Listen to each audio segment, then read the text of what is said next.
Mummy तो हमें पहले एक बार बताया करती थी ना, जैसे स्किन में हमारे एलर्जी हो जाती है या दाने वगैरह हो जाते हैं, तो एक दो चीजों से तुम हमें उपाय बताती थी कि इन दोनों को मिला लो और लगा लो, तो इससे जो तुम्हारी प्रॉब्लम है वो ठीक हो जाएगी, खुजली ठीक हो जाएगी।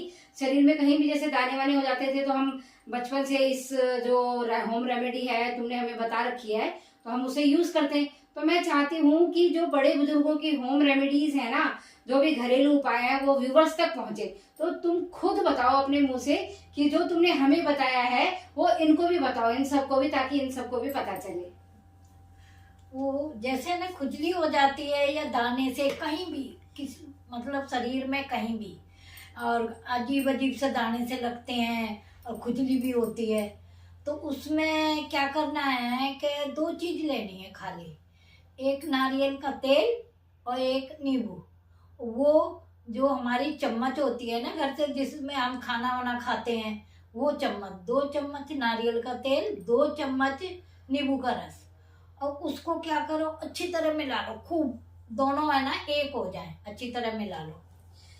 अच्छा, जो नारियल का तेल है और जो नींबू का रस है, तो दोनों को मतलब 2-2 चम्मच लेना है, और किसी की थोड़ी सी प्रॉब्लम है तो 1 चम्मच भी ले सकता है। हाँ, यानी मतलब कहने का मतलब ये हुआ कि बराबर मात्रा लेनी है। हाँ, नारियल का तेल और नींबू का रस दोनों बराबर बराबर लेनी बराबर है। अच्छा। चाहे 1 चम्मच लो चाहे 2 चम्मच लो, लेनी बराबर है। और उनको दोनों को फिर मिला लेना है। हाँ, अच्छी तरह मिला लो, खूब अच्छी तरह मिला लो। अच्छा। और मिला के फिर जहाँ भी हो उसको लगाओ, और फिर थोड़ी कम से कम 2-3 घंटे तक रखो लगा के।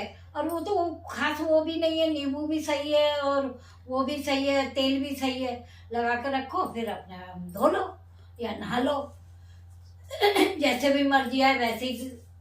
तो इसको जैसे लगाते हैं तो लगाने के बाद 2-3 घंटे इसको रखना है। हाँ, तो जैसे हमने कई बार लगाया, जैसे प्रॉब्लम हो गई तो हल्की हल्की सी उसमें ना ईचिंग सी होती है। ईचिंग मतलब जैसे ना हल्की हल्की झंझनाहट सी होती है, तो ऐसे अगर लगाएंगे तो झंझनाहट होती है तो कोई दिक्कत नहीं है ना? नहीं, उससे क्या दिक्कत, देखो नींबू भी अपने देसी वासी कोई वो नहीं है। हाँ। और गोले का तेल भी सही है। हाँ, तो इससे लोग डरे ना कि भाई हल्की सी अगर झंझनाहट हो रही है तो लोग मतलब ये ना समझे ना कि भाई ये गलत रिएक्शन कर रहा है, उससे वो थोड़ा सा झंझनाहट तो होगी उसको लगाने और से। नींबू तो वैसे भी सर्दी होती थी, जब सर्दी होती है तो हमारे हाथों में जैसे बर्तन वर्तन मानते हैं कुछ करते हैं तो वो नींबू रगड़ लेते हैं।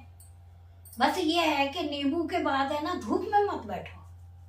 हाँ, अच्छा, नींबू लगाने के बाद धूप में बैठने से आप बताया था मुझे कि हाँ, जो स्किन है वो काली पड़ जाती काली पड़ जाती है। एक नींबू लगाने के बाद, और एक हल्दी, जो हल्दी का वो उपटन लगा के और फिर धूप में निकल जाते हैं। हाँ, तो उससे भी चेहरा काला पड़ता है, ये बताया था। हो जाता है काला।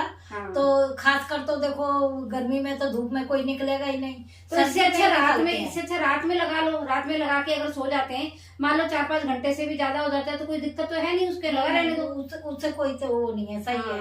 तो रात को भी लगा सकते हैं ना, रात को लगा के सो जाओ। और क्या, मत सो लगा के, और फिर अपने जैसे काम खाना वाना बना रहे हो कुछ कर रहे हो। हाँ, ऐसे काम करो, फिर सोती दफा अपने धो लो। हाँ, आराम से सो जाओ। हाँ, ये भी ठीक है, क्योंकि शरीर है ना, वो चमड़ी है ना, वो ना हो, फिर मतलब धूप ना लगे उसमें, धूप भी ना लगे। जैसे तुम सो गए, अगर तुम्हें चमड़ी है ना जरा सी वो हो रही है नींबू की वजह से, हाँ, टाइट हो रही है मतलब, तो वो नहीं लगेगा, है ना? जब खाना वगैरह बनाते हो शाम का, उससे पहले लगा लो। अच्छा, उसके बाद अपने खाना ना बनाओ, वो आराम से 2-3 घंटे हो जाते हैं। हाँ, बस फिर जब सोने लगो तो उसको सादे पानी से धो लो, उसको लगा खाना भी खा लो।